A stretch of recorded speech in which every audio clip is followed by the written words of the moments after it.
சுவாமி சித்பானந்தர் எழுதின daily divine digest புக்ல வர ஒரு உண்மையான சிஷ்யன் எப்படி இருக்கணும் அப்படிங்கறத பத்தின ஒரு சுருக்கமான பதிவு தான் இது. ஒரு நல்ல சிஷ்யனா இருக்கிறது நிஜமாவே எவ்வளோ ஈஸியா? ஒரு குருவுக்கு முன்னாடி நாம எப்படி நடந்துக்கணும்னு மே 3ஆம் தேதிக்கான குறிப்பு ரொம்ப ஆழமா ஆனா அழகா புரிய வைக்குதுங்க. முதல்ல இந்த டிசைப்பிள், அதாவது சிஷ்யன் அப்படிங்கிற இங்கிலீஷ் வார்த்தையே டிசிப்ளின்ங்கிற கட்டுப்பாட்டுல தான் வந்திருக்கு தெரியுமா? நம்ம எப்பவுமே எந்த ரூல்ஸும் இல்லாம ஜாலியா இருக்கணும்னு தான் நினைப்போம், கரெக்டா?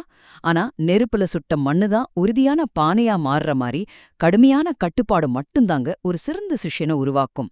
ரெண்டாவதா, சிஷ்யனா இருக்கிறது அவ்வளோ சாதாரண விஷயம் கிடையாது.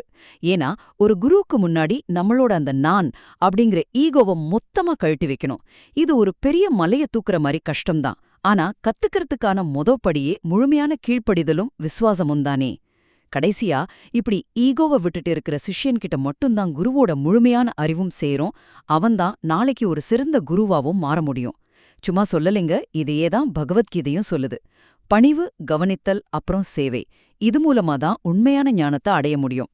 ஒரு விதை மண்ணுக்குள்ள தன்னை அழிச்சுக்கிட்டா மட்டும்தானே பெரிய மரமா வளர முடியும். அதே போலதான் இந்த குரு சிஷ்யம் உறவும். சுருக்கமா சொல்லணும்னா, தன்னோட ஈகோவை தூக்கி போட்டுட்டு கடுமையான கட்டுப்பாடோடும் முழுமையான பணிவோடு இருக்கிறவங்க மட்டும்தான் உண்மையான ஞானத்தை அடைய தகுதியானவங்க ஆகுறாங்க.